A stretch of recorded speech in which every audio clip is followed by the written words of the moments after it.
Hello student, आज के lecture में हम सिखाएंगे कि थ्री डायमेंशनल स्पेस में दो स्ट्रेट लाइन है जिसको हम हिंदी में दो सरल रेखा बोलते हैं। दोनों सरल रेखा एक समतल में है जिसको हम सहतलीय बोलते हैं। दोनों सरल रेखा सहतलीय हैं। सहतलीय होने का क्या प्रतिबंध है उसको हम बताएंगे। तो स्टूडेंट, यहाँ पर मैं डिस्कस किया हूं दो रेखा सहतलीय होने का प्रतिबंध। अगर दोनों रेखा का समीकरण कार्तीय तल रूप में दिया गया है स्टूडेंट, तो उस दशा में सहतलीय होने का प्रतिबंध का जो फॉर्मूला होता है स्टूडेंट, सारणिक, जिसमें तीन पंक्ति तीन स्तंभ है। यहां पर देखो, तीन पंक्ति तीन स्तंभ वाला सारणिक है। ये अगर जीरो हो जाता है तो हम बोल देंगे कि ये दोनों रेखा जिसका समीकरण कार्तीय तल रूप में दिया गया है वह सहतलीय है, मतलब एक ही तल में है, अर्थात एक ही प्लेन में स्थापित है। तो इससे संबंधित बहुत ही महत्वपूर्ण क्वेश्चन आते हैं स्टूडेंट, उस पर आप लोग क्वेश्चन सॉल्व करते रहिए। जैसे देखो, आपको दो समीकरण दे देगा। दोनों समीकरण क्या है? सरल रेखा का समीकरण है, और दोनों किस रूप में है? कार्तीय तल रूप में है। तो उसका सहतलीय होने का प्रतिबंध ये है। इसको आप लोगों को याद करना पड़ेगा। मैं एक बार यहाँ बता दे रहा हूं। दो रेखा का समीकरण जो कि इस प्रकार है, x minus x1 upon a1 is equal to y minus y1 upon b1 is equal to z minus z1 upon c1। First रेखा का इक्वेशन है। सेकेंड रेखा का equation x minus x2 upon a2 is equal to y minus y2 upon b2 is equal to z minus z2 upon c2। ये दो रेखा का समीकरण है स्टूडेंट। दो रेखा का समीकरण अगर कार्तीय रूप में दिया गया है, दोनों रेखा सहतलीय होंगे, उसका एक कंडीशन है सारणिक x2 minus x1 y2 minus y1 z2 minus z1 a1 b1 c1 a2 b2 c2 is equal to 0। यहां पर ध्यान दें स्टूडेंट, a1 b1 c1 पहले रेखा का दिक् अनुपात है, a2 b2 c2 दूसरे रेखा का दिक् अनुपात है। तो स्टूडेंट्स, ये देखो, ये सारणिक 0 के इक्वल होता है। इसको आप लोगों को याद करना पड़ेगा। इससे रिलेटेड क्वेश्चन भी आते हैं बोर्ड परीक्षा में, अभी मैं करवा दूंगा। अगर स्टूडेंट, अगर दोनों रेखा का समीकरण सदिश रूप में दे दे, दोनों रेखा का समीकरण किसमें दे दे स्टूडेंट? सदिश रूप में दे दे। तो सदिश रूप में अगर रेखा का समीकरण दिया गया है तो दोनों रेखा का सहतलीय होने का प्रतिबंध AB dot B1 cross B2 होता है स्टूडेंट। सबसे पहले AB हम निकाल लेंगे, AB निकालने के बाद B1 क्रॉस B2 निकाल लेंगे। अगर student AB dot B1 cross B2 0 आ जाता है तो हम बोल देंगे दोनों रेखा सहतलीय हैं। तो स्टूडेंट, इस फार्मूले को आप लोग ध्यान दीजिएगा। जब रेखा का समीकरण सदिश रूप में है तो स्टूडेंट सहतलीय होने का जो कंडीशन है ये होता है। इसको आप लोग याद करिएगा। दोनों पर हम एक एक दो क्वेश्चन अभी हम सॉल्व करवा दे रहे हैं, नोट कर लीजिए स्टूडेंट्स।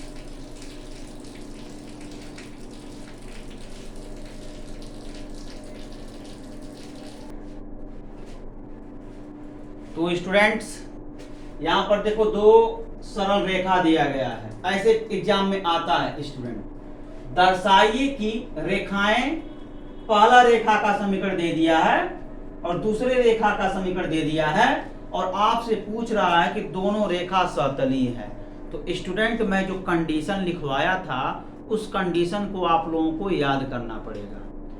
तो स्टूडेंट, मैं पहले से भी बता रहा हूं कि इस त्रिविमीय ज्यामिति में, सदिश विश्लेषण में बहुत सारे छोटे छोटे फार्मूले हैं। उसको आप एक जगह लिख लो, एक जगह लिख करके उसको याद कर लो। कुछ फार्मूले को हमने सिद्ध भी करवाया है क्लास में स्टूडेंट। सिद्ध नहीं पूछा जाता है, बस केवल सिद्ध करवाने का पर्पज यही था कि आप उस फार्मूले को समझ लो अच्छे से। समझने के बाद स्टूडेंट उसको याद करना पड़ता है, ठीक है। तो बार बार उसको देखते रहो और उसको याद कर लो अच्छे से, जिससे कि उस पर आधारित प्रश्न आप सॉल्व कर सकें। वो एग्जाम में आते हैं और बोर्ड परीक्षा में स्टूडेंट लगभग 17 से 24 नंबर के आसपास इस सदिश विश्लेषण और त्रिविमीय ज्यामिति से लगभग पूछा जाता है। तो स्टूडेंट इस चैप्टर को आसान बनाने के लिए हमने कॉलेज में टेस्ट भी रखा है। तो मैं आशा करता हूँ आप सभी लोग टेस्ट भी देंगे कॉलेज आकर के। वो 20 मार्च को मैं रखा हूँ, तो आप लोग आइए और टेस्ट दीजिए। सबसे पहले मैं आप लोगों से यही रिक्वेस्ट करूँगा कि आप सभी लोग अच्छे से इसके फार्मूले को एक जगह लिख करके उसको याद कर लीजिए, केवल फार्मूले को। जब फार्मूला याद हो जाता है स्टूडेंट, उससे रिलेटेड क्वेश्चन भी सॉल्व करते रहिए। जैसे देखो, इसके पहले मैं 2 फार्मूला लिखवाया था। रेखा का समीकरण अगर कार्तीय तल में है तो सहतली होने का प्रतिबंध क्या है, वो यही है स्टूडेंट। शारीरिक x2 - x1 y2 - y1 z2 - z1 a1 b1 c1 a2 b2 c2 is equal to 0। अगर ऐसा होता है तो दोनों रेखा सहतली हैं। तो स्टूडेंट जरा ध्यान दो, a1 b1 c1 पहले रेखा का दिक् अनुपात है, a2 b2 c2 दूसरे रेखा का दिक् अनुपात है। तो स्टूडेंट अब मैं इस क्वेश्चन को सॉल्व करता हूं। तो देखो, x + 3/3 equal to y - 1/1 is equal to z - 5/5 तथा x + 1/-1 equal to y - 2/2 equal to z - 5/5। अब दोनों रेखा सहतली है, तो स्टूडेंट जो रेखा का हमने मानक समीकरण लिखवाया था, वह रेखा के मानक समीकरण यहाँ लिखेंगे और उससे हम तुलना कर देंगे। तुलना करके x1 y1 z1 x2 y2 z2 a1 b1 c1 a2 b2 c2 के मान पहले निकाल लें। अब मान निकाल करके उसी शारीरिक में रखेंगे, ठीक है। तो चलो एक काम किया जाए। तो यहाँ लिखेंगे सॉल्यूशन में रेखा के समीकरण को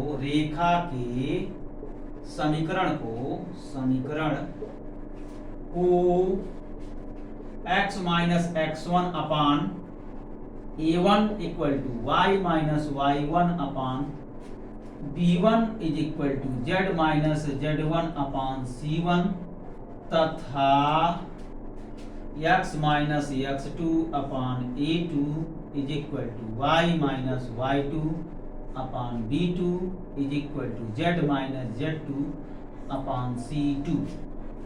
ठीक है, रेखा के समीकरण को इतना से तुलना करने पर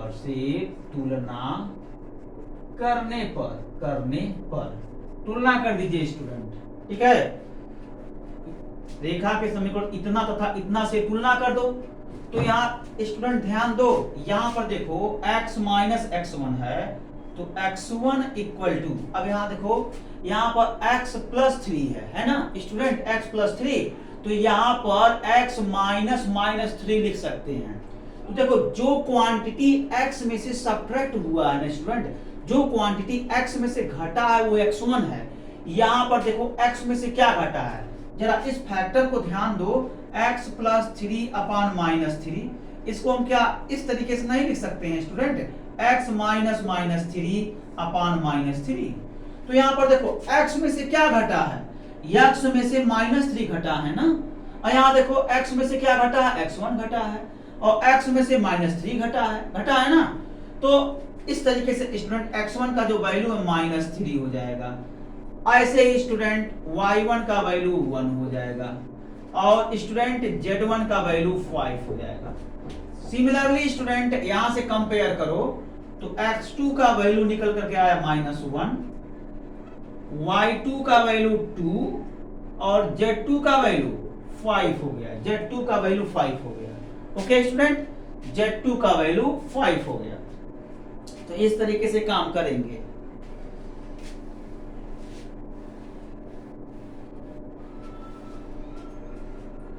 अब देखो स्टूडेंट, इतना काम कर लेंगे। x1 का वैल्यू -3, y1 का वैल्यू 1, z1 का वैल्यू 5, x2 का वैल्यू -1 है ना स्टूडेंट, x2 का वैल्यू -1, y2 का वैल्यू 2, z2 का वैल्यू 5। अब यहां ध्यान दो स्टूडेंट, इसके दिक अनुपात a1 b1 c1, तो इसका दिक अनुपात देखो a1 b1 c1, तो a1 it becomes -3, b1 it becomes 1, c1 equal to 5। And similarly student इसका दिक अनुपात देखो दिया है, तो a2 का वैल्यू क्या है -1 और b2 equal to 2, c2 equal to 5। देखो स्टूडेंट, हमने इसको इससे तुलना कर लिया। तुलना करने के बाद x1 y1 z1, x2 y2 z2, a1 b1 c1, a2 b2 c2 के मान हम निकाल लेंगे। कोई जल्दीबाजी नहीं करेंगे, आराम से निकाल लेंगे, ठीक है। अब वो क्या करेंगे, अब हम कंडीशन लगाएंगे। कंडीशन आपको याद होना चाहिए, जो मैं लिखवाया था वो कंडीशन क्या था स्टूडेंट, जरा बताओ। वो कंडीशन यही था x2 minus x1, y2 minus y1, z2 minus z1, a1 b1 c1, a2 b2 c2, ये वैल्यू 0 होना चाहिए। तो स्टूडेंट्स ये वैल्यू 0 होना चाहिए। तो हम क्या करें, डिटर्मिनेंट के मान को देखो, इन मान को जब डिटर्मिनेंट में रखेंगे तो एक नंबर आएगा, मतलब शारीरिक 3 पंक्ति और 3 स्तंभ में आएगा, और 3 पंक्ति और 3 स्तंभ में नंबर होंगे, उनको हम विस्तार कर देंगे, चाहे R1 के रिस्पेक्ट में, चाहे R1 के रिस्पेक्ट में विस्तार करें, चाहे R2 के रिस्पेक्ट में, चाहे R3 या C1 C2 C3, किसी रो किसी कॉलम के रिस्पेक्ट में हम विस्तार करेंगे। अगर शारीरिक का मान 0 आता है स्टूडेंट, तो हम बोल देंगे दोनों रेखाएं सहतली हैं। तो स्टूडेंट चलो वैल्यू फीड किया जाए। तो ये तो फार्मूला होता है। अब देखो, अब यहाँ स्पेस नहीं, मैं बगल में यहाँ रखना हूं। देखो इन मान को यहाँ देखो बगल में रखते हैं।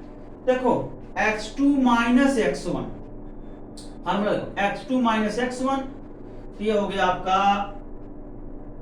अब यहां से निकाल लो, देखो x2 का वैल्यू देखो ऐसे, x2 के स्थान पर यहां -1 रखो, -1, x2 माइनस x1 -3, -1 प्लस 3 कितना आ गया 2, तो यहाँ 2 लिख दिया हमने, लिख दिया ना स्टूडेंट। ऐसे y2 minus y1, y2 minus y1, फिर ये 1 आ गया। फिर क्या करेंगे, ये z2 माइनस z1, ये आ गया अगेन 0। तो स्टूडेंट्स ये मैंने निकाल लिया, -3 1 5 हो गया, -3 1 5 हो गया, -1 2 5, -1 2 5। ओके स्टूडेंट्स, ये हो गया। अब क्या करेंगे,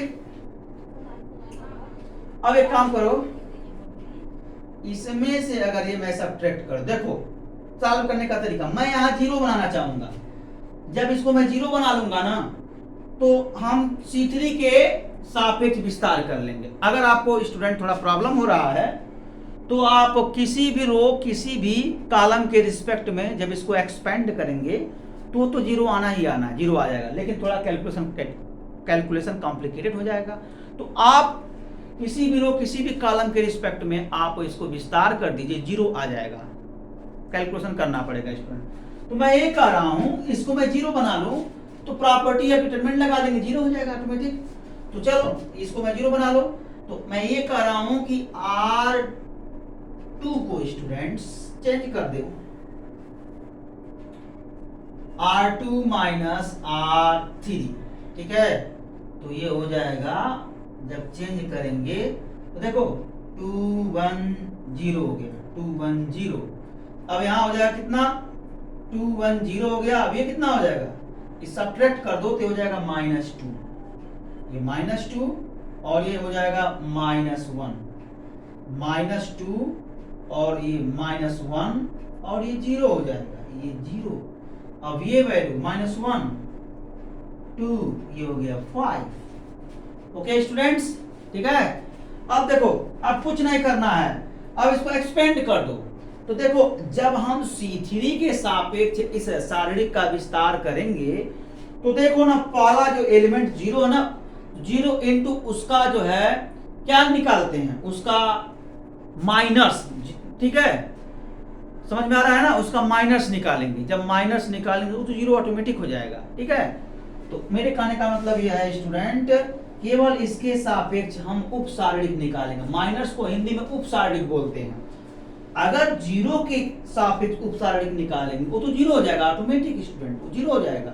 देखो क्योंकि ये जीरो है ना, जीरो इंटू उपसारणिक, उपसारणिक अगर कुछ नंबर ही आता है तो जीरो में मल्टीप्लाई होकर वो तो जीरो ही बना देगा ना। इसीलिए स्टूडेंट इस 5 के सापेक्ष उपसारणिक लिखेंगे 5 plus minus plus into in bracket. देखो रो कॉलम छोड़ो, रो कॉलम छोड़ दो, बचा क्या -2, -2 प्लस 2, इसका मतलब स्टूडेंट ये जीरो ही हो। सॉल्व करेंगे तो देखो ये डिटर्मिनेंट जीरो आ गया, मतलब मैं अलग से इसको सॉल्व किया और ये वैल्यू जीरो आ गया, इसका मतलब दोनों रेखाएं समतली हैं। तो ऐसे क्वेश्चन आपसे पूछे जाते हैं स्टूडेंट। तो हम क्या किए हैं स्टूडेंट, ये जो रेखा का समीकरण है ना, तो जो हम जानते हैं मानक रूप में रेखा का समीकरण कार्तीय तल में, उसी से हम क्या कर लेंगे, तुलना कर लेंगे। जब तुलना करेंगे तो x1 y1 z1, x2 y2 z2, a1 b1 c1 और a2 b2 c2 ये सब निकल जाएगा। और जैसे ही निकला तो ये हमको याद ही है स्टूडेंट, तो इसी में इन मान को रख देंगे तो देखो ये आ गया। मैं आपसे बोला था ना कि 3 पंक्ति 3 स्तंभ वाला सारणिक बन जाएगा और उसके एलिमेंट कोई नंबर होंगे। देखो नंबर है, अब इसको विस्तार नहीं कर पाएंगे, सारणिक का तो विस्तार हम जानते हैं, बेसिक है। देखो ना, तो देखो मैं यहाँ पर थोड़ा हम क्या किए हैं, प्रॉपर्टी लगा करके, एलिमेंट्री प्रॉपर्टी लगा करके इसको हम विस्तार किए हैं। अगर आप चाहो तो डायरेक्ट इस मान लो हम R1 के रिस्पेक्ट में विस्तार कर रहे हैं तो वो भी जीरो आएगा, अब करके देख सकते हो। अब देखो इसमें हम क्या किए हैं, हम ये किए हैं कि जो C3 जो स्तंभ दिख रहा है उसका एक एलिमेंट जीरो है, एक एलिमेंट और जीरो बना लिए हैं। बनाने से फायदा क्या, ये जीरो केवल 5 के सापेक्ष उपसारणिक निकालेंगे, बाकी इनके सापेक्ष नहीं निकालेंगे। क्यों? क्योंकि वो एंट्री जीरो है। जीरो में उपसारणिक अगर निकाल भी दें तो अगर कोई नॉन जीरो वैल्यू आता भी है तो नॉन जीरो वैल्यू जीरो से मल्टीप्लाई होकर के जीरो ही आएगा, तो निकालने से कोई फायदा है नहीं, इसीलिए हमें एक काम कर लिए, ठीक है ना। तो इस तरीके से इस पर क्वेश्चन सॉल्व होगा। एक क्वेश्चन और इसी पर हम सॉल्व करवाएंगे, इसको नोट कर लीजिए।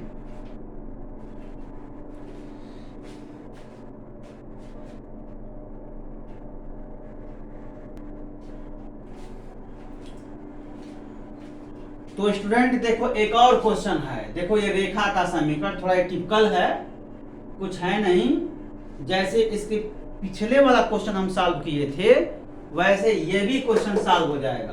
तो चलो सॉल्व किया जाए।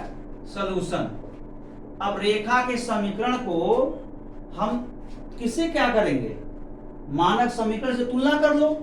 ये हो गया x1 इक्वल टू, जब तुलना करेंगे क्या आएगा, यहां से अब निकाल लो इसको, ये हो गया आपका a माइनस डी आ गया, और y1 इक्वल टू a हो गया, और z1 equal to z minus common लेंगे a प्लस डी आ जाएगा, a प्लस डी हो गया, a प्लस डी। देखो यहाँ माइनस कॉमन लेंगे तो a प्लस डी, तो a प्लस डी z में से घट रहा है ना, तो z1 इतना हो गया। ऐसे इसमें भी माइनस कॉमन ले लेकर काम करेंगे, तो x2 equal to b minus सी,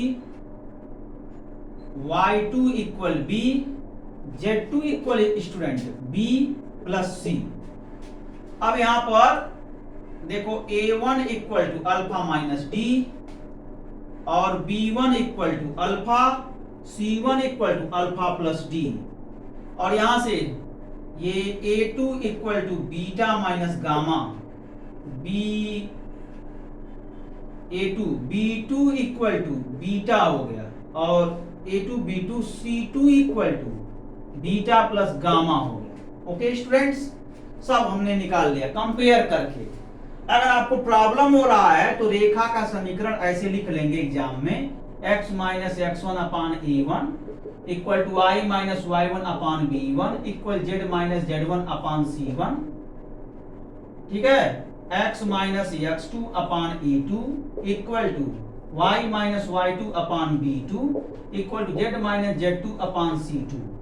रेखा का समीकरण ऐसे हम लिख लेंगे, बकायदा लिख करके स्टूडेंट इससे तुलना कर देंगे तो ये वैल्यू निकल जाएगा। ठीक है, अगर प्रैक्टिस है तो जरूरी नहीं है कि बार बार ये रेखा का समीकरण आप लिखें, आप डायरेक्ट भी x1 y1 z1 x2 y2 z2 a1 b1 c1 a2 b2 c2 लिख सकते हैं। ठीक है, तो लिख लिया गया। अब हम क्या करेंगे, इसी में रखें फार्मूले में।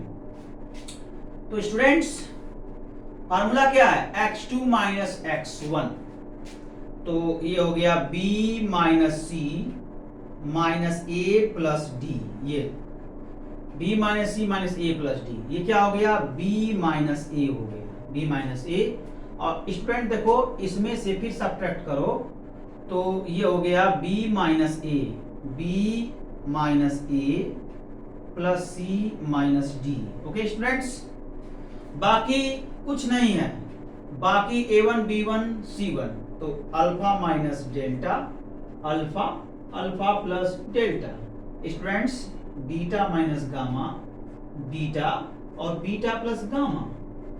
अब ये हमारा जीरो आना चाहिए, तो जबरदस्ती नहीं जीरो करेंगे ना स्टूडेंट, तो पहले तो इस डिटरमिनेंट को सॉल्व करो।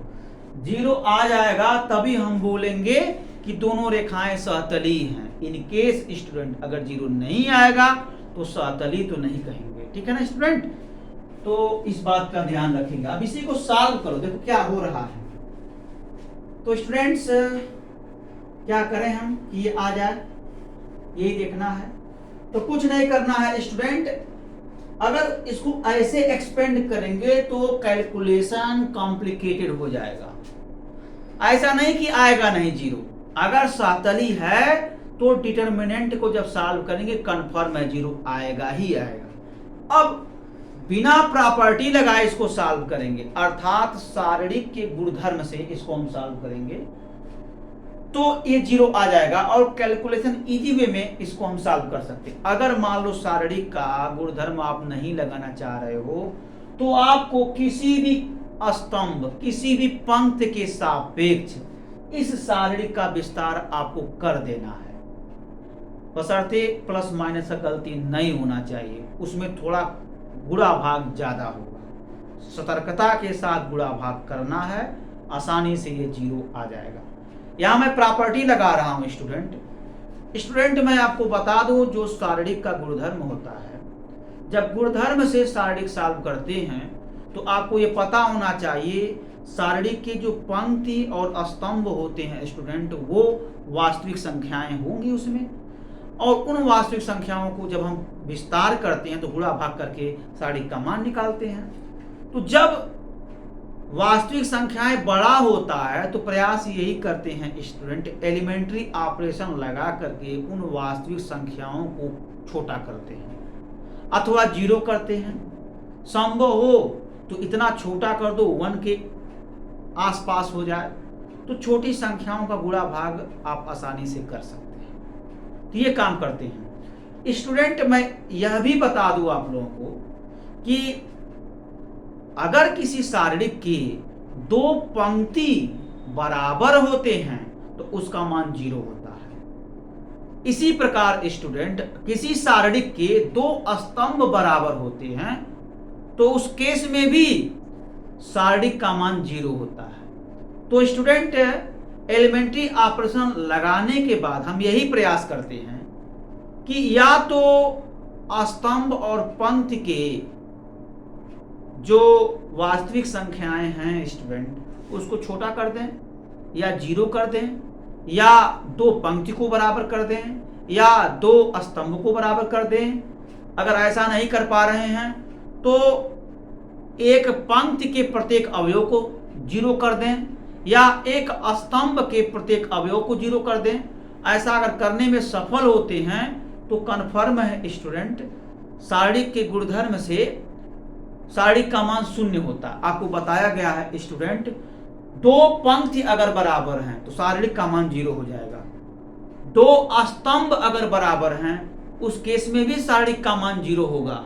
और स्टूडेंट मैं आपको यह भी बता दूं किसी भी शारीरिक के प्रत्येक रो के अवयव जिसको आप पंक्ति बोलते हो, प्रत्येक पंक्ति के अवयव अगर शून्य हो जाए या स्तंभ के अवयव, प्रत्येक स्तंभ के अवयव अगर शून्य हो जाए, उस दशा में भी शारीरिक का मान शून्य होता है।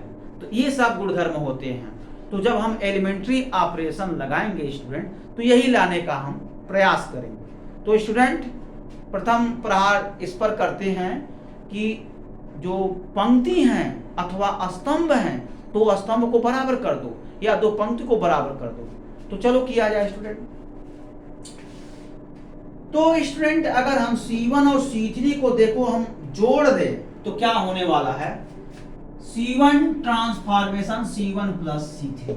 व्हाट हैपेंस, ये देखो स्टूडेंट अगर जोड़ेंगे तो यहां से क्या होने वाला है, जोड़ देंगे तो ये 2b हो जाएगा, 2b और माइनस 2a, और ये स्टूडेंट minus c plus c, this will be cancel out, और plus d minus d, this will be also cancel out. तो ये बचा, और ऐसे स्टूडेंट अगर इसको जोड़ेंगे तो 2 अल्फा हो गया, और स्टूडेंट अगर इसको जोड़ेंगे तो gamma plus gamma minus gamma cancel, ये हो गया 2 बीटा हो गया। ओके, और ये हो जाएगा b माइनस a हो गया, और ये अल्फा हो गया, और ये बीटा हो गया।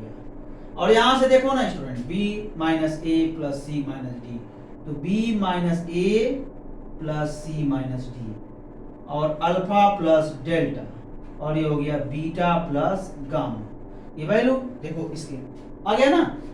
अब आपको ये भी बताया गया होगा शारीरिक में किसी भी पंक्ति और किसी भी स्तंभ में अगर कोई संख्या, प्रत्येक एलिमेंट में कोई संख्या मल्टीपल कर रहा है, यानी कोई स्केलर मल्टीप्लाई कर रहा है, उसको हम कॉमन ले सकते हैं उस पंक्ति से और शारीरिक की मल्टीपल के रूप में लिख सकते हैं। ठीक है, तो यहाँ देखो स्टूडेंट्स, यहाँ 2 है, यहाँ 2 है, कॉमन ले लेंगे तो इसको हम ऑब्वियसली लिख सकते हैं 2 कॉमन b माइनस a लिख सकते हैं, और ये 2 अल्फा हो गया, और ये 2 बीटा हो गया, और ये आपका हो गया b माइनस a, और ये अल्फा हो गया, और ये बीटा हो गया। यहां से देखो b minus a plus c minus d, और ये अल्फा प्लस डेल्टा, ये beta plus gamma. Okay students, ये शारीरिक हो। अब देखो यहाँ भी 2 है, यहाँ भी 2 है, यहाँ भी 2 है, क्या कर लेंगे स्टूडेंट, 2 2 2, ये कॉमन ले लेंगे ना। देखो यहाँ 2, यहाँ 2 2, यही तो गुणधर्म का प्रॉपर्टी हो, यही आपका शारीरिक की गुणधर्म होता है ना, यही शारीरिक के गुणधर्म का ये रूल होता है। तो यहाँ पर 2 कॉमन ले लो, यही शारीरिक का गुणधर्म, मतलब पहले स्तंभ के प्रत्येक अवयव में 2 गुणा कर रहा है, कर रहा नहीं कर रहा है, पहले स्तंभ के प्रत्येक अवयव में 2 गुणा कर रहा है, हम कॉमन ले सकते हैं। तो कॉमन ले लें स्टूडेंट्स, जब कॉमन ले लें तो देखो अब हम इसको इरेज करेंगे। तो जब कॉमन लेंगे तो 2 मल्टीप्लाई बाई, ये हो गया b माइनस a, और ये हो गया अल्फा, ये बीटा, और ये b minus a alpha beta, और यहां से देखो students b minus a plus c minus d, और ये अल्फा प्लस डेल्टा, और बीटा प्लस गामा, और ये स्टूडेंट क्या हो जाएगा, यहां देखो पहला स्तंभ दूसरे स्तंभ के बराबर है। देखो पहला स्तंभ दूसरे स्तंभ के बराबर, अर्थात C1 बराबर C2। तो इस दशा में शारीरिक का मान 0 होता है गुणधर्म से, ये शारीरिक का गुणधर्म होता है। तो 2 जगह गुणधर्म लगा है, पहला का क्या लगा है, पहले स्तंभ के प्रत्येक अवयव में 2 गुणा कर रहा है, तो उसको कॉमन लेकर के शारीरिक का गुणक बना लेते हैं। देखो ये 2 जो है इसमें गुणा कर रहा है शारीरिक में, जब ये कर लेंगे तो पहला स्तंभ दूसरे स्तंभ के बराबर, आपको दिख रहा है देखो b माइनस ए अल्फा बीटा, b माइनस ए अल्फा बीटा, C1 बराबर C2। इस केस में स्टूडेंट जो वैल्यू होता है डिटर्मिनेंट का यानी सारणी का वो 0 होता है, बराबर 0। देख सकते हो स्टूडेंट, इसका वैल्यू ये 0 आ गया। इसका मतलब दोनों रेखाएं समतलीय। यहां लिखेंगे इस प्रकार दोनों रेखाएं समतलीय समतलीय। अब स्टूडेंट्स, अब मैं एक क्वेश्चन और कराऊंगा। यदि रेखा का समीकरण सदिश रूप में है तो समतलीय होने का प्रतिबंध क्या है? ठीक है स्टूडेंट, नोट करो इसको।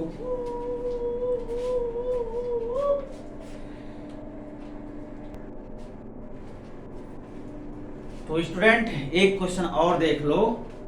रेखा का समीकरण अगर सदिश रूप में दे दिया जाए, रेखा का समीकरण सदिश रूप में दे करके आपसे पूछे कि सिद्ध कीजिए कि रेखाएं समतलीय हैं, तो सदिश रूप में हम एक सूत्र लिखवाए थे, उसको भी आप याद रखेंगे। कैसे? देखो, समतलीय होने की दशा समतलीय होने का प्रतिबंध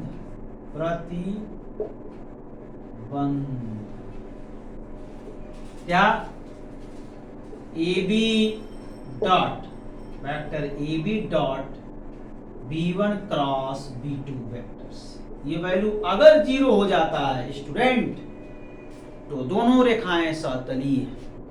तो इसमें समझना पड़ेगा AB means what? AB means this is a position vector. It means vector B2 student vector A2 minus vector A1। इसके बारे में हम बताए थे। वेक्टर जो A1 होता है ये मूल बिंदु से स्थिति सदिश होता है, ठीक है ना। तो जो वेक्टर A2 होता है स्टूडेंट, वो भी मूल बिंदु से स्थिति सदिश होता है। वेक्टर A1 भी होता है, वही उसी के बारे में। तो A2 माइनस A1 कर देंगे यहाँ, तो AB वेक्टर निकल जाएगा। जो स्थिति सदिश है A2, इसमें से घटा देंगे स्थिति सदिश A1, तो AB वेक्टर निकल जाएगा। तो स्टूडेंट ये वैल्यू निकल गया। अब हम क्या करेंगे, यहां देखो, यहां से कंपेयर कर देंगे, ठीक है। पहले कंपेयर किया जाए तो vector R equal to A1 plus lambda vector B1, vector R equal to A2 vector plus mu vector B2, ठीक है। से तुलना करने पर, से तुलना करने पर तुलना कर दिया जाए स्टूडेंट, तो जब तुलना कर देंगे तो क्या हो जाएगा? वेक्टर A1, ठीक है, वेक्टर A1। तो vector A1 equal to this, ठीक है, -3i cap plus j cap plus 5k cap, ठीक है, वेक्टर A1 और प्लस लेमडा वेक्टर B1। तो B1 क्या होगा? B1 vector equal to -3i cap plus j cap plus 5k cap. तो A1 plus lambda हमने कर दिया। देखो A1, देखो ये A1 है प्लस लेमडा B1, तो मैंने लिख दिया। और A2 vectors student -i cap plus 2j cap plus 5k cap. और B2 वेक्टर स्टूडेंट क्या है? -i cap plus 2j cap plus 5k cap. तो इसमें दो कैलकुलेट कर लो, एक अलग से आप पहले AB कैलकुलेट कर लो, फिर B1 क्रॉस B2 कैलकुलेट कर लो, फिर उन दोनों का डॉट प्रोडक्ट ले लिया जाएगा। सो स्टूडेंट्स, पहले कैलकुलेट करते हैं B1 क्रॉस B2। देखो कैसे डॉट क्रॉस प्रोडक्ट निकालते हैं B1 क्रॉस B2 का। I vector I cap J cap K cap, ठीक है। B1 B2 है -3 और ये हो गया 1 B1 -3 1 5 -3 1 5 लिखा गया। और B2 तो -1 2 5। अब यहां से देखो एक्सपेंड करो तो 5 माइनस 10, देखो 5 माइनस 10 तो -5 बचा, और minus J cap, row column ignore, -15 और माइनस माइनस +5 और plus K cap in bracket, row column छोड़ेंगे, -6 + 1 तो -5 आ गया, -6 + 1 मीन्स -5। अब देखो यहां से -5 आई कैप और +10 जे कैप और -5 के कैप, तो B1 क्रॉस B2 ये कितना निकला, -5 आई कैप +10 जे कैप -5 के कैप, निकल गया ना स्टूडेंट्स, निकल गया। अब क्या कैलकुलेट कर लें, AB vectors, it becomes AB vector, A2 में से A1 घटा दो, कितना आ जाएगा, इसमें से ये घटाएंगे तो ये स्टूडेंट कितना आ जाएगा, 2i कैप हो गया, -i + 3i, तो -i + 3i इक्वल 2i लिखा। और यहाँ पे देखो क्या, 2j में से j घटाएंगे, A2 - A1, 2j में से घटा रहे हैं तो +j कैप हो गया, अब +0 × k कैप हो गया।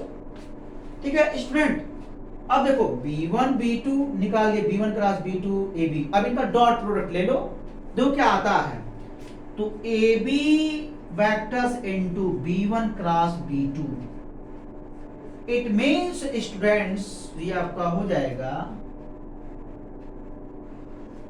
ये हो गया आपका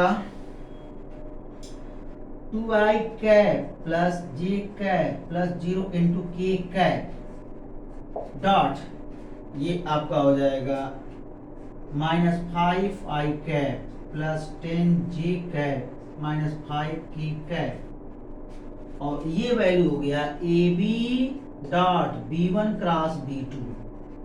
देखो डॉट प्रोडक्ट है, हमने पहले क्या लिखा, AB वेक्टर्स पहले लिखा और डॉट प्रोडक्ट इसके साथ। ठीक है स्टूडेंट्स, अब देखो इसका करो तो देखो i डॉट i 0 हो गया तो -10 हो गया, देखो 2 × -5 -10 हो गया, i डॉट i 1 तो -10 × 1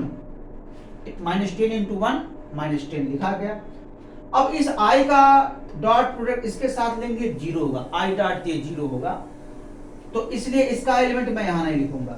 अब फिर i का डॉट प्रोडक्ट के साथ करेंगे वो भी 0 होगा, तो मैं फार्मूला भी बताया था student, vector A dot vector B it becomes A1 B1 plus A2 B2 plus A3 B3, उसके कंपोनेंट स्टूडेंट रिस्पेक्टिवली मल्टीप्लाई करके उसको सम कर देते हैं, यही मतलब हुआ।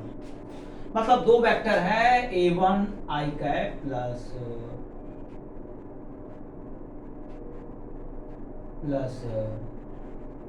B1 J cap plus C1 K cap, ठीक है, dot product A2 I cap plus B2 J cap plus B3 K cap, जब इन दोनों का डॉट प्रोडक्ट लेंगे तो A1, ठीक है, A1 ये इस तरीके से रहता है, sorry student, A1 I cap plus A2 J cap plus A3 K cap dot B1 I cap plus B2 J cap plus B3 K cap, ठीक है। अब मल्टीप्लाई करो, अब देखो आ जाएगा A1 B1 plus A2 B2 plus A3 B3, आ गया ना।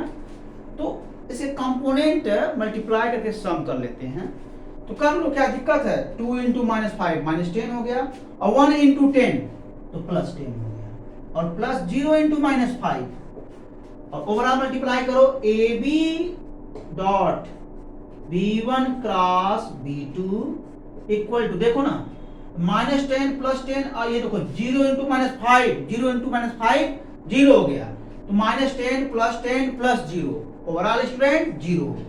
Okay, तो इस तरीके से देखो ये कंडीशन होल्ड कर गया, अर्थात दोनों रेखाएं समतलीय हैं। क्या लिख देंगे,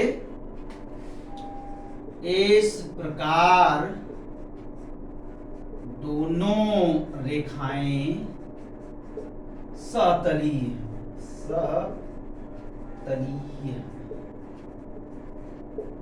ठीक है, दोनों रेखाएं समतली हैं। इस तरीके से स्टूडेंट ये चैप्टर कंप्लीट हुआ। आप सभी से रिक्वेस्ट यही करेंगे कि आप लोग टेस्ट जरूर दीजिए। टेस्ट देने से आप लोगों का प्रिपरेशन होगा। तो ये थोड़ा टिपिकल है, त्रिविमीय ज्यामिति सदिश विश्लेषण, ये थोड़ा टिपिकल है स्टूडेंट। इसके फार्मूले को एक जगह नोट कर लो, क्योंकि ये फार्मूला बहुत ज़्यादा भूलता है। एक जगह नोट करके बार बार उसको याद करो और उस पर प्रैक्टिस बना लो, जिससे कि उससे संबंधित क्वेश्चन सॉल्व हो सके। इसीलिए स्टूडेंट मैं कॉलेज में टेस्ट रखा हूँ, आप आओ और टेस्ट दो। ठीक है, 20 तारीख को टेस्ट है स्टूडेंट, 20 को है। मैं अपने ही घंटी में 2 घंटी मेरा है, दोनों घंटी में टेस्ट ले लूँगा। Okay student, thank you very much.